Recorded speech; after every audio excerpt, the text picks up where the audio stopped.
저희 이번에는 본격적으로 네. 세무 관련된 질문을 좀 드려볼게요. 네. 세무사님께 절세 컨설팅을 요청하는 고객들이 주로 비슷한 상황인가요? 공통점이 있나요? 아무래도 이제 제가 이제 관심 있는 분야가 이제 미국 부동산 세금 관련된 걸 조금 많이 하다 보니까 한국에서의 이제 전통적인 주제는 이제 상속 증여 고민이 진짜 많으시고요. 왜냐하면 맞아요. 대부분의 자산가의 그 자산 포션이 부동산이 많으시다 보니까 이걸 자녀들한테 어떻게 물려줘야 될까 이런 고민 당연히 많이 하시는 것 같고, 미국 부동산 이제 투자하려고 하시는 분들은 이제 어떻게 투자하는 게 좋은지, 뭐 예를 들어서 개인으로 투자하는 게 좋을 건지 법인으로 투자하는 게 좋은 건지 구조를 짜는 거에 대해서 관심이 많으시고요. 반대로 해외에 계신 분들 중에는 한국의 역이민이나 한국의 자산 투자나 아니면 한국에 있는 자산 정리나 이제 이런 거에 대한 궁금이 많으셔서 네. 그런 거에 대해서 조금 안내를 해드리고 있습니다. 최근에 자산가들을 또 굉장히 많이 만나시잖아요. 가장 화두가 되는 절세 트렌드라는 게 있을까요? 아무래도 이제 지금 초점이 뭐 미국 자산을 이전하거나 투자하거나 뭐 이민 가시는 분들에 대한 트렌드이기 때문에 아까 말씀드린 것처럼 자녀가 유학을 가 있는데 네. 또는 자녀 교육 때문에 이제 미국을 가시려는 분들 중에 네. 한국 자산에 대한 얘기, 그다음에 이제 미국에서 어떻게 해야 되냐 이제 이런 고민들이 네. 진짜 많으신 것 같고요. 네. 그 전통적으로 미국을 이제 가진 않더라도 네. 이제 요새 해외 주식, 미국 주식 많이 투자하잖아요. 그렇죠. 그리고 미국 부동산도 이제 조금 규모 있으신 분들은 하려고 하다 보니까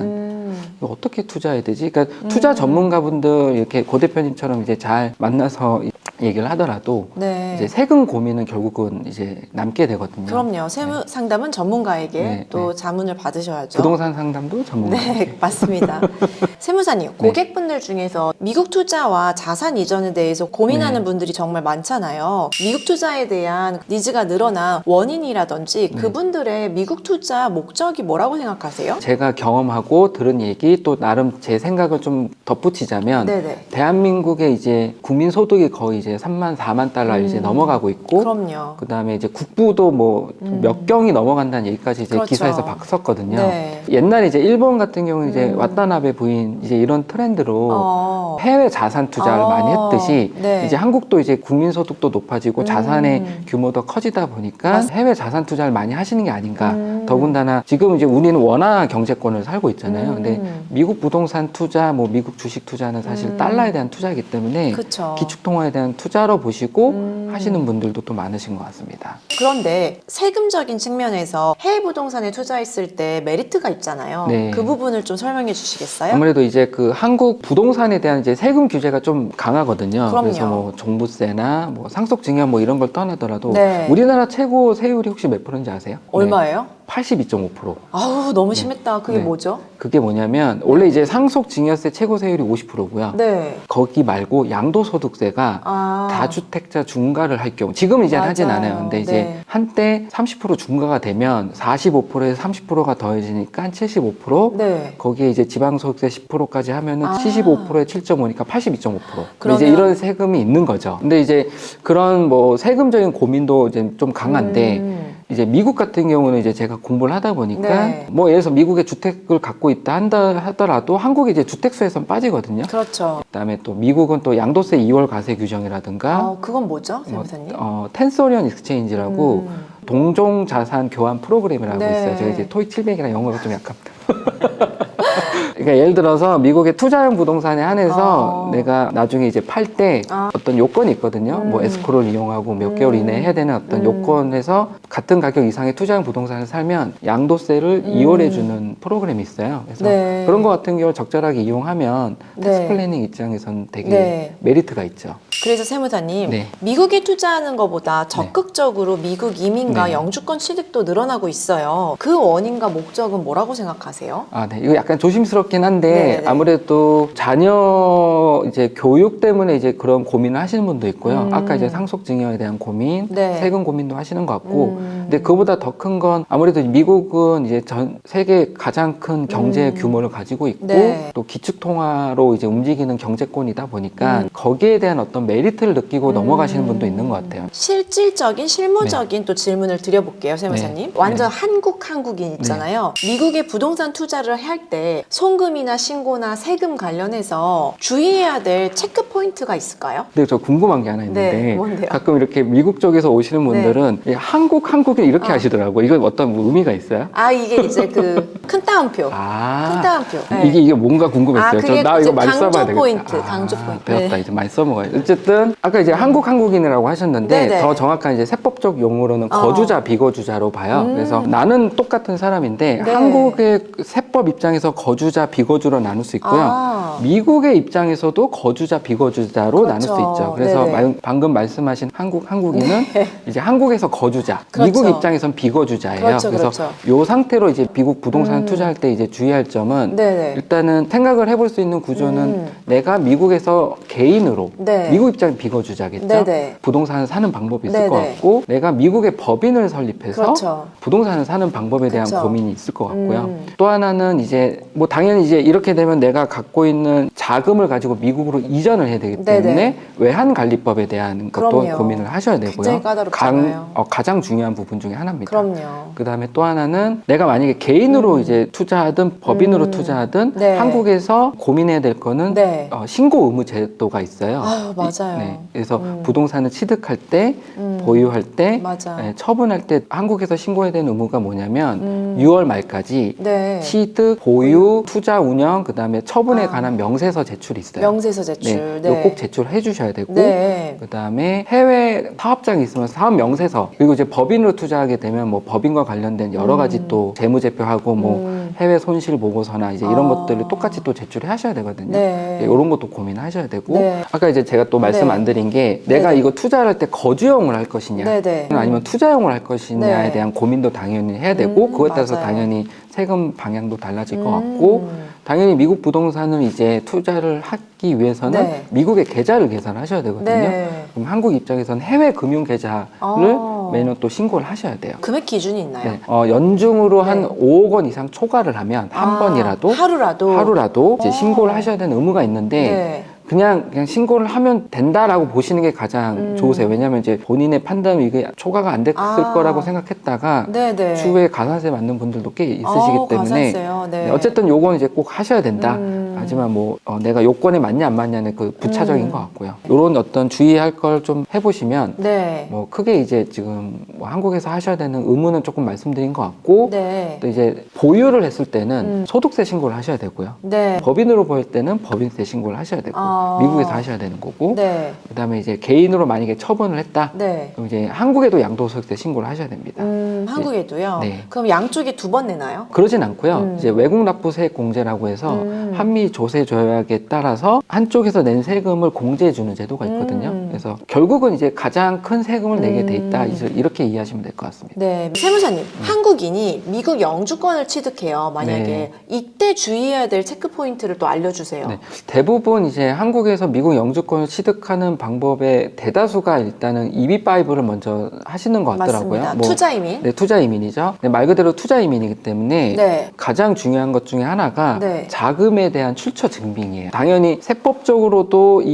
출처와 관련돼서 그런 것도 있고 뭐 불법 자금이나 이제 이런 걸 보시기도 하니까 이 자금 계획을 잘 세우셔야 됩니다. 네. 또 하나는 이제 영주권을 취득한 네. 얘기는 아무래도 이제 이민을 가실 생각을 좀 염두에 네. 두고 계시니까 그럴 경우에 이제 국외 전출세 문제가 있거든요. 국외 전출세는 또 뭐예요? 네, 국외 전출세는 뭐냐면 한마디로 이제 주식을 들고 있을 때 뭐 상장 주식이든 어쨌든 비상장 주식이든 둘 다. 네, 주식을 들고 네. 있을 때 만약에 국외로 나가게 되면 네네. 출국일 기준으로 양도세에 준하는 세금을 매깁니다. 어머, 양도세요? 팔지도 않았는데. 네, 팔지 않았지만 네. 그 주식을 양도했다는 가정하에 네. 세금을 매기는 게 이제 국외 전출세라는 규정이 어머. 있거든요. 그래서 이제 이거를 이제 사실은 영주권을 이제 이전하기 전에 네. 전문가가 이제 먼저 상담을 하셔가지고 네. 국외 전출세를 혹시 줄일 수 있는 방법이 있는지 아니면 나에게 해당이 되는지 안 되는지 또는 해당이 되더라도 네. 뭐 사실은 몇 년 뒤에 다시 돌아오면 환급해 주는 규정도 있고 이제 아니면 나는 못 가더라도 우리 자녀는 보내겠다는 네. 플랜이 있다든지 이제 좀 약간 케이스 백 케이스로 검토는 하셔야 된다고 생각합니다. 네.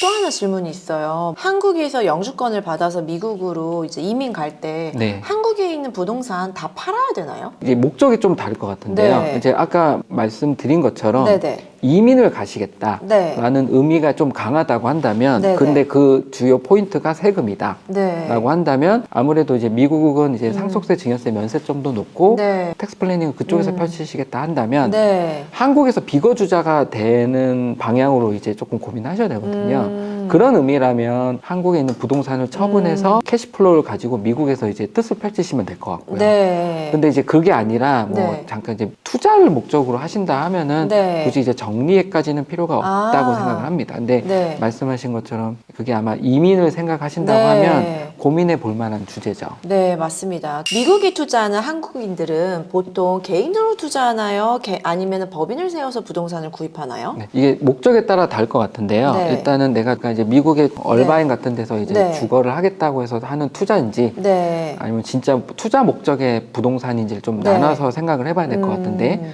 거주 목적이면 아무래도 법인보다는 개인으로 많이 취득하시는 것 같아요. 그렇죠. 네, 그리고 투자 목적일 경우 이제 개인하고 이제 법인을 이제 고민을 많이 하시는데 네. 아까 이제 제가 텐소리언 익스체인지 이제 말씀드릴 때 미국에선 이게 양도세 2월이 되다 보니까 네. 어떻게 보면 뭐 100만 달러에 사서 200만 달러에 팔면 네. 100만 달러에 대한 양도 차익에 대한 양도소득세를 2월을 해주다 보니까 나름 그래도 혜택이 있잖아요. 그럼요. 사실 엄청 큰 혜택이죠. 그럼요. 근데 그렇죠. 이런 혜택을 만약에 한국에서까지 그 양도세를 내게 되면 의미가 없어지니까 없죠. 만약에 이제 이런 것까지 고민하신다면 법인 투자를 추천드립니다. 어. 왜냐하면 개인으로 미국에 부동산에 투자를 할 경우에는 네. 어차피 한국에서 개인 양도소득세를 또 내거든요. 공제는 해주긴 하지만 아. 여기서는 2월 되지만 한국에서 양도세를 내기 때문에 아. 의미가 이제 반감되는 거죠. 네. 이제 법인으로 할 경우에는 어차피 엔티티라고 하죠. 이게 분리가 되기 때문에 법인은 법인세로 과세가 되고 네. 개인에게 영향이 없기 때문에 네. 만약에 이제 텐소리언 익스체인지까지 고민하신다면 네. 법인 형태로 투자하시는 게 가장 좋은 방법이 아닐까 네.